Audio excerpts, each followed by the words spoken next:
You know, one thing I've realized about these Nigerians, when we are busy calling them powder dealers, drug lords, this thing in a way perpetuates this behavior of theirs. You know, in a strange way, it perpetuates this behavior because suddenly now these Nigerians feel like no one here in the world can match them. They are Pablo Escobar. You know, they are like a drug cartel as a country, and there's nothing.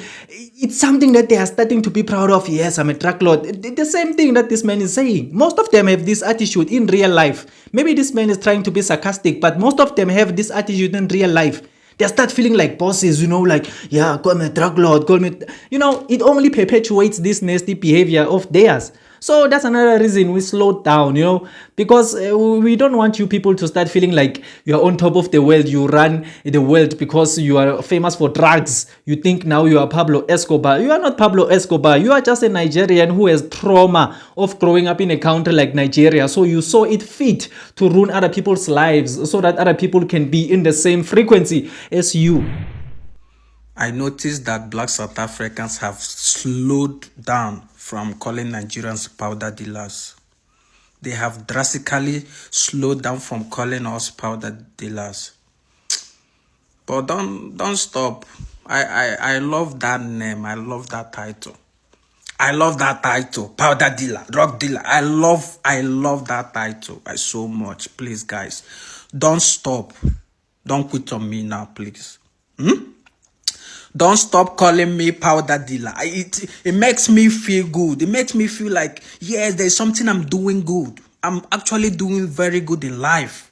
That's how I feel anytime you call me powder dealer. Because you can't just see a random person on the street and call the person powder dealer. No, the person has to look good, dress good, smell good, drive a good car before, you can assume this person is a powder dealer. Where is he getting the money from? That means I'm doing good. So, Black South Africa, please, keep the powder name coming. I love it so much. I cherish it. It's a big title for me, especially when your police can't catch me. They can't catch me. Bring that name. Don't quit on me now, please. I love it. Powder dealer, don't stop. I am a powder dealer. Just bring it on. Don't stop, oh. I love that name. It's the best name I've ever heard. Bring it on. Bring. Now, you see, the issue of drugs is a very, very big problem here in South Africa. Many families have lost their loved ones because of drugs. Many families have lost their sons and daughters because of this devil of drugs. Now, to see these Nigerians speaking like this as if this thing is a joke, as if this thing is something to be sarcastic about, actually pisses me off. Because us in South Africa, we can see the damage that these people are doing to the youth. So seeing this man speak like this, as if he is proud of this nonsense that they are doing, as if he feels no shame when he is called a powder dealer, it just pisses me off. These types of Nigerians are the types of Nigerians that love to hide their dirty operations through sarcasm. A person is just trying to trick you psychologically, as if when he's being sarcastic like this, then it means as a South Africans, siyabasukela, and they are not selling these drugs, they are not involved in drugs. Because that's the whole point of him being sarcastic. We can see what he's trying to be sarcastic. If you are going to go to a country and when you get there, majority of you start selling drugs, start being involved in powder dealing, then the people of that country will call you powder dealers. If you go to a country and then when you get there, you are famous for prostitution, then the people of that country are going to call you accordingly. So Nigerians, due to their behavior, here in South Africa, they are known as powder dealers. In other countries, they are known by different other names. But I can tell you that all of these names are just bad titles. Very, very bad titles that Nigerians shouldn't be proud of. Like this man who was speaking there as if it's a good thing to be called a powder dealer when it is not. And then you find these ones who say, but not all Nigerians are involved in powder dealing. It's only a few of those Nigerians. Yes, of course. We know that it's not all Nigerians who are involved in this powder dealing. But just because it's not all of them, I mean, we are not dumb. We are not dumb. When we say Nigerians are powder dealers, obviously, we know that not all of them. How can it be all of them? I mean, that doesn't even make sense. It's not all of them.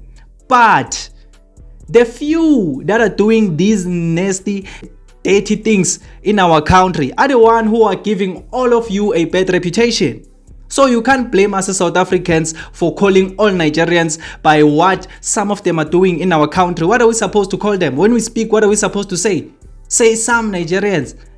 It's the same thing. Sometimes we say some Nigerians, sometimes we say most Nigerians, sometimes we say, you just say Nigerians because it's Nigerians. So these people who always say, but it's not all Nigerians, it's only a few of them, just bore me to the core because everyone knows that. But just because there's a lot of Nigerians who are not involved in powder dealing, who are not involved in crime, that can be used to justify the behaviors of their dirty brothers and sisters. So that whole argument of saying not all Nigerians, I think you should stop saying that because we know that, Goody, it's not all of you. We are not dumb. But just because it's not all of you doesn't mean that we have to sugarcoat what you are doing in our country. We are not going to sugarcoat anything. We are going to call a spade by a spade. And all these Nigerians who speak like this as if they are proud of being called all these bad names, to me, this is just a coping mechanism.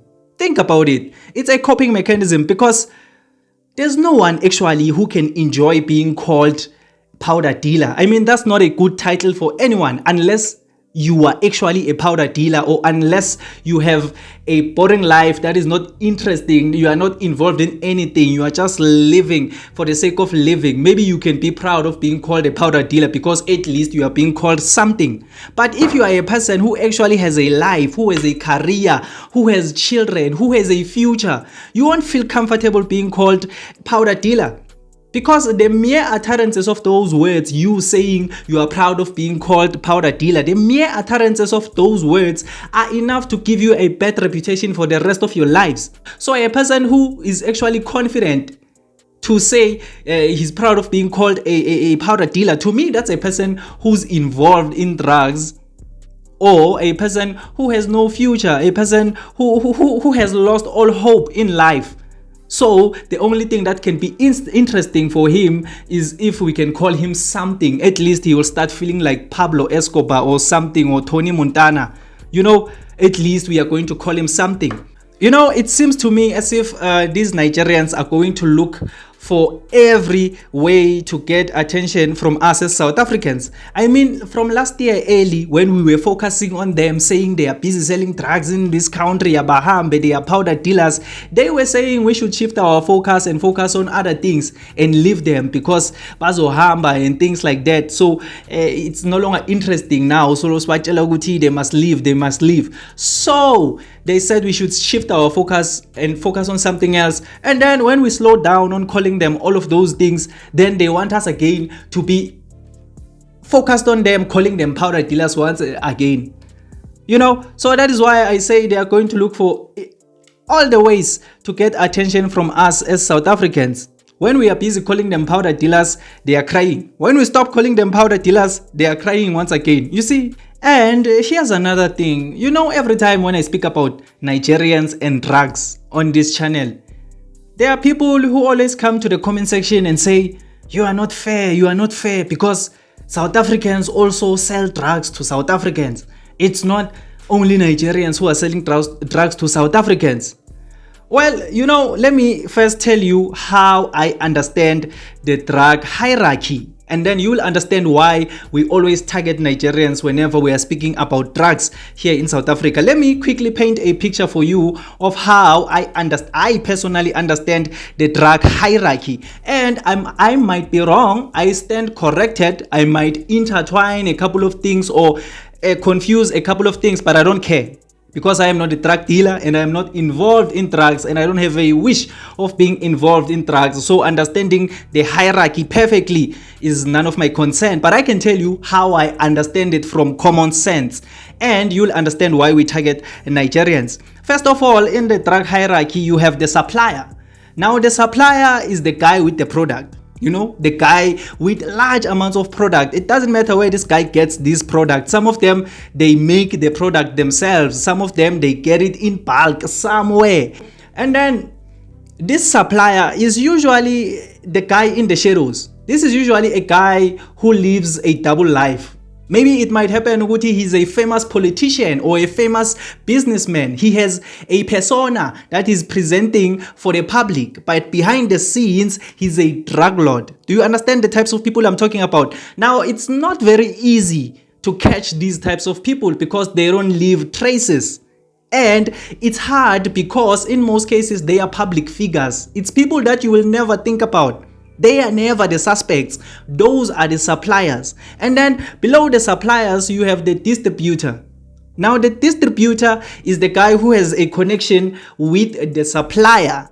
To the people who deal drugs and to the public, in most cases, this man is perceived as the boss, the distributor, because he's the one who has a connection with the supplier. But in most cases, it's as if he is just the guy with the product. He always has the product. And then the dealers in most cases don't know the supplier but know the distributor.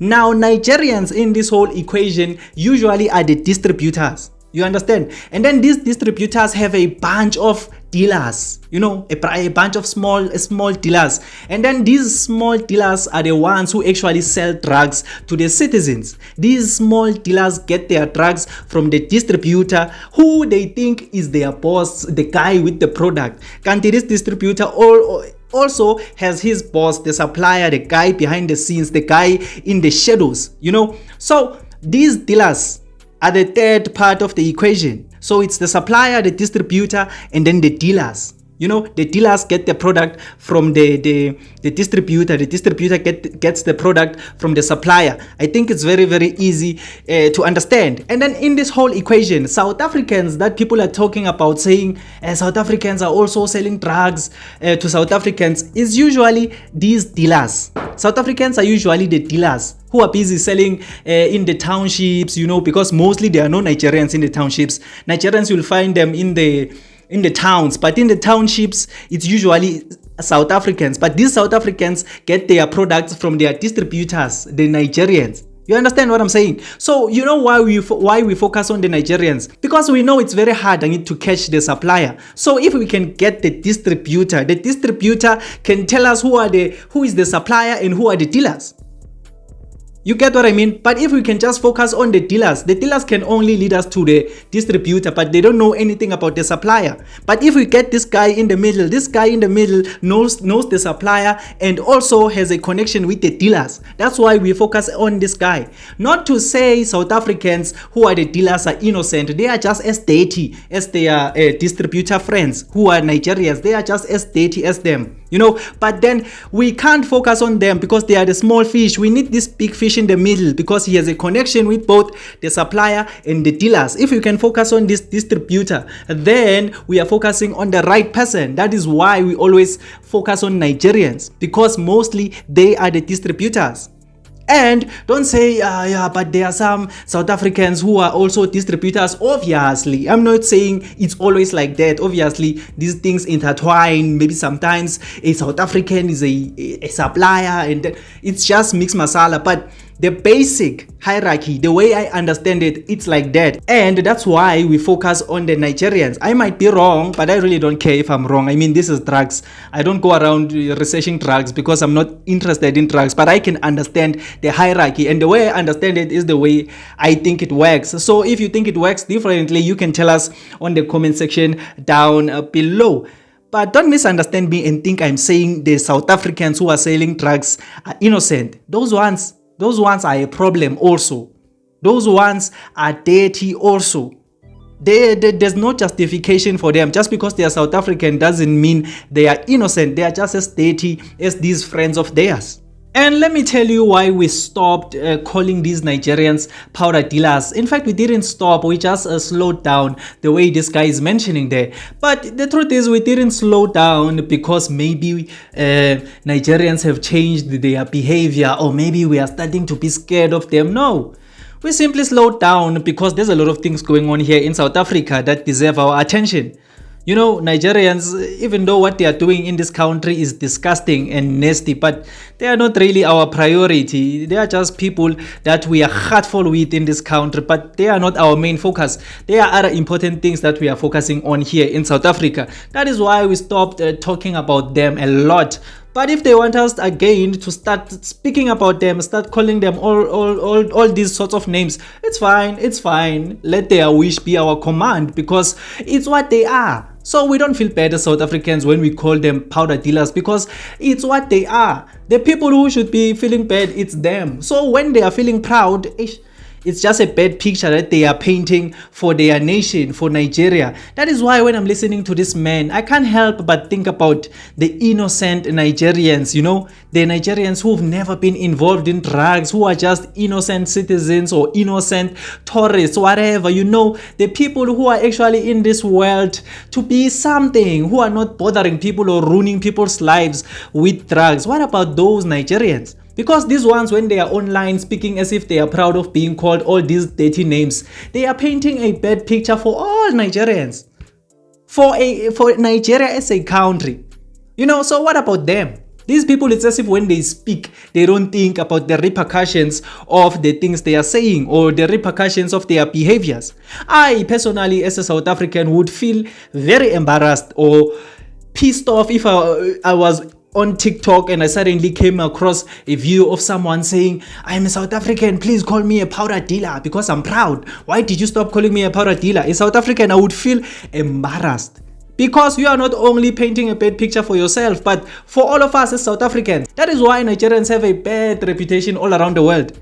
It's a few Nigerians who are dirty like this man, who paint a bad picture for all the Nigerians. So it's really sad. It's really sad if you think about it. You know, one thing I've realized about these Nigerians, when we are busy calling them powder dealers, drug lords, this thing in a way perpetuates this behavior of theirs. You know, in a strange way, it perpetuates this behavior because suddenly now these Nigerians feel like no one here in the world can match them. They are Pablo Escobar. You know, they are like a drug cartel as a country, and there's nothing. It's something that they are starting to be proud of. Yes, I'm a drug lord. The same thing that this man is saying. Most of them have this attitude in real life. Maybe this man is trying to be sarcastic, but most of them have this attitude in real life. They start feeling like bosses, you know, like, yeah, call me a drug lord, call me, you know, it only perpetuates this nasty behavior of theirs. So that's another reason we slowed down, you know, because we don't want you people to start feeling like you're on top of the world. You run the world because you are famous for drugs. You think now you are Pablo Escobar. You are not Pablo Escobar. You are just a Nigerian who has trauma of growing up in a country like Nigeria. So you saw it fit to ruin other people's lives so that other people can be in the same frequency as you. You get what I mean? But then that's just what I wanted to talk about in today's video. You'll tell me on the comment section down below, what do you think about these Nigerians who are now proud of being called powder dealers? Should we continue calling them powder dealers in South Africa?